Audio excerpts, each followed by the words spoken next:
Big boss season 10ರ ಅಷ್ಟು ಕಂಟೆಸ್ಟೆಂಟ್ಗಳಲ್ಲಿ big boss ಏನು ಈ ಸರಿ ಒಂದು ಥೀಮ್ ಮಾಡಿದ್ರು ಹ್ಯಾಪಿ ಬಿಗ್ ಬಾಸ್ ಅಂತ. ಸೊ ಅದಕ್ಕೆ ಅರ್ಥ ಕೊಟ್ಟಂಥವ್ರು ಒಬ್ಬರು ಕಂಟೆಸ್ಟೆಂಟು, ಅದು ಬಿಗ್ ಬಾಸ್ ಮನೆಯ ಸಿರಿ ಮೇಡಮು. ಸೊ ಅವ್ರು ನಮ್ಮ ಜೊತೆ ಇದ್ದಾರೆ. ಅಫ್ಕೋರ್ಸ್ ಒಂದು ವಾರ ಆಯಿತು ಅವರು ಮನೆಯಿಂದ ಆಚೆ ಬಂದು, ಇವತ್ತು ಸಿಗ್ತಿದ್ದಾರೆ.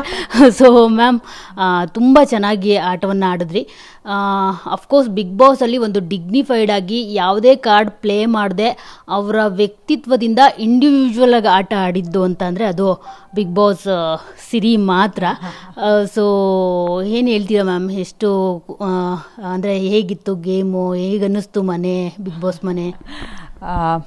ಮೊದಲನೇದಾಗಿ ನಿಮಗೆ ಥ್ಯಾಂಕ್ಸ್ ಹೇಳಬೇಕು ನಾನು, ಏಕೆಂದರೆ ನನಗೆ ಸಪೋರ್ಟ್ ಮಾಡಿದ್ದು, ವೋಟ್ ಮಾಡಿದ್ದು ನೀವು. ಹಾಗಾಗಿ ಮೊದಲು ನಿಮಗೆ ಥ್ಯಾಂಕ್ಸ್ ಹೇಳಬೇಕು. ಆ್ಯಂಡ್ ಭಾಳಷ್ಟು ಕಾಂಪ್ಲಿಮೆಂಟ್ಸ್ ಕೊಟ್ಟರೆ ಥ್ಯಾಂಕ್ ಯು ಸೋ ಮಚ್.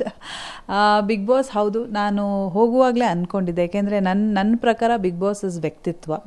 ನೀವು ಹೇಗಿರ್ತೀರಾ ಅನ್ನೋದೇ ಬಹಳ ಮುಖ್ಯ ಆಗತ್ತೆ. ಅಲ್ಲಿ ಬೇರೆ ಥರದ ಕಾರ್ಡ್ ಪ್ಲೇ ಮಾಡೋದು ಅಥವಾ ಸ್ಕ್ರೀನ್ ಸ್ಪೇಸ್ನ ಆಕ್ಯುಪೈ ಮಾಡ್ಕೊಳ್ಳೋದು ಅಲ್ಲ ಅನ್ನೋದು ನನ್ನ ತಲೆಯಲ್ಲಿದ್ದಂಥ ಕಾನ್ಸೆಪ್ಟು. ಹಾಗಾಗಿ ಹೊರಗಡೆಯಿಂದನೇ ನಾನು ಆ ಥರ ಪ್ರಿಪೇರ್ ಆಗೇ ಹೋಗಿದ್ದೆ. ನಾನಾಗಿರಬೇಕು. ಇಷ್ಟು ವರ್ಷ ಸಿರಿನ ಪಾತ್ರಗಳ ಮೂಲಕನೇ ನೋಡಿರೋ ಜನಕ್ಕೆ ನಿಜವಾದ ಸಿರಿ ಹೇಗಿರ್ತಾರೆ, ಅವ್ರ ರಿಯಲ್ ಕ್ಯಾರೆಕ್ಟರ್ ಏನು ಅನ್ನೋದು ತೋರಿಸ್ಬೇಕು ಅನ್ನೋದೇ ಇತ್ತು. ಗೆಲ್ಲೋದು ಬಿಡೋದು ಇದಕ್ಕಿಂತ ನನಗೆ ಇದು ಬಹಳ ಇಂಪಾರ್ಟೆಂಟ್ ಆಗಿತ್ತು. ಇಲ್ಲಿಂದ ನಾನು ಹೇಗೆ ಹೋದ್ನೋ ಹಾಗೆ ವಾಪಸ್ ಬರಬೇಕು ಅಂತಲೂ ಅಂದ್ಕೊಂಡಿದ್ದೆ. ಸೊ ಬಹುಶಃ ಅದರಲ್ಲಿ ನಾನು ಸಕ್ಸಸ್ ಆಗಿದ್ದೀನಿ. So I am very happy. ತುಂಬ ಖುಷಿ ಆಗ್ತದೆ.